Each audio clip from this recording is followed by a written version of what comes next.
La guerra tiene un gran impacto en el cambio climático y justamente para hablar de este tema saludo con mucho gusto al doctor Francisco Estrada, coordinador de cambio climático en la UNAM. Doctor, muy buenos días. Ahora hablamos de Rusia y Ucrania, pero otras guerras en la historia mundial también han deteriorado el medio ambiente. Sí, exactamente, Antonio. Mucho gusto en saludarte. Sí, digamos, las guerras tienen un impacto directo, ¿no?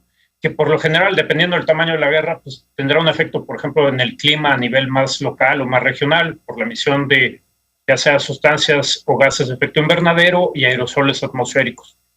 Eso es por una parte. El efecto indirecto es muy importante. Ahora bien, regresando al directo, tenemos, por ejemplo, como bien mencionabas, que ya en el pasado tenemos muestras en la temperatura global, lo podemos rastrear en la temperatura global, los efectos, por ejemplo, de la Primera Guerra Mundial y la Segunda Guerra Mundial, que además en medio tuvieron una crisis, la Gran Depresión económica, y estos eventos dejaron un cambio en la temperatura que lo podemos ver, ¿no? Está ahí en las temperaturas.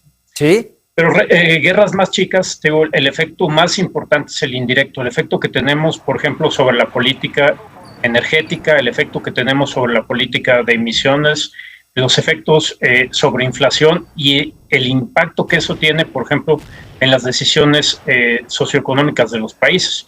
Y eso es lo que estamos viendo ahorita, precisamente con la COP27.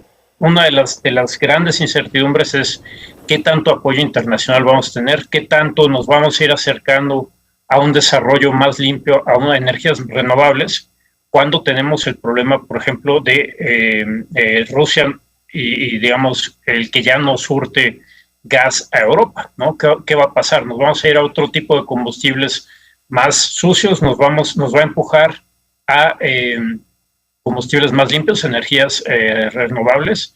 Esa es una gran incertidumbre. Sí, doctor, ahora específicamente hablando de la guerra entre Rusia y Ucrania, ¿de qué manera, cuál es la afectación directa que tiene, digamos, los ataques que se cometen diario en esta región? Digamos, esos son efectos más locales. Digamos, tenemos, por ejemplo, cambio en el uso del suelo, tenemos que se emiten partículas a la atmósfera, que esto puede causar, por ejemplo, un ligero enfriamiento en el lugar.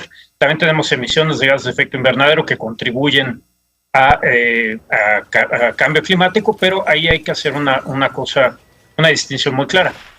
Las emisiones que puede tener la guerra, por lo menos como va hasta ahorita, si empeora ya estaremos hablando de otra cosa, pero palidecen cuando uno las compara con las emisiones que pues las sociedades, el planeta tiene cada año, ¿no? Es muy, muy pequeño en comparación con el total de emisiones antropogénicas anuales. Sí, doctor. Ahora, nos decía hace unos momentos que la guerra también puede retrasar esta lucha contra el calentamiento global. Hay, por supuesto, objetivos que se tienen que cumplir y culpan hoy a Rusia y a Ucrania de retrasar, cuando también hay otros conflictos en el mundo que se desarrollan desde hace varios años y no están teniendo los reflectores que tiene por ahora la guerra entre Rusia y Ucrania.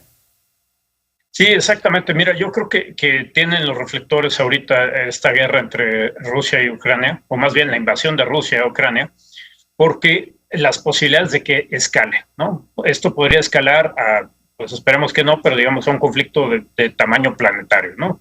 Sí. A un conflicto mundial. Y por otro lado, pues bueno, es que Rusia surte de gas a toda Europa y esto tiene implicaciones muy importantes, particularmente en los inviernos tan crudos que se viven en Europa y que dependen mucho de esto del gas, ¿no? Entonces, una de las posibles consecuencias sería que si no hay gas, pues en Europa se fueran, por ejemplo, más a carbón o a otros combustibles que emiten más gases de efecto invernadero. Entonces, sí tendría un efecto más importante sobre el clima y además que puede cambiar, digamos, la relación más de largo plazo y el tipo de consumo de combustibles que se da en Europa, ¿no? Sí. Porque si se rompen las relaciones, digamos, por un periodo largo de tiempo, se suspende el acceso de Europa al gas ruso, pues tiene que sustituir de alguna forma. Entonces eso abre, como te mencionaba, la incertidumbre de, bueno, podemos sustituirlo con combustibles o con energías renovables, o podemos irnos con combustibles que emiten más gases de efecto invernadero y poner mucho peor la situación de cambio climático. Por supuesto, también la fabricación de armas, de los misiles, produce un efecto en el medio ambiente. Claro, cuando uno se pone a ver que son negocios multimillonarios, pues sí, las emisiones asociadas a todos estos procesos industriales y de generación de armamento contribuyen de forma importante al cambio climático. Que yo sepa, no hay una estimación precisa de qué tanto, digamos, la industria armamentista ha contribuido con las emisiones de gas de efecto invernadero, pero por el tamaño de la industria no debe ser menor. Por supuesto, doctor Francisco Estrada, del Instituto de Ciencias de la Atmósfera, coordinador de cambio climático en la UNAM. Gracias por esta entrevista y nos vemos pronto. Muchísimas gracias, un gusto. Hasta luego. Hasta luego.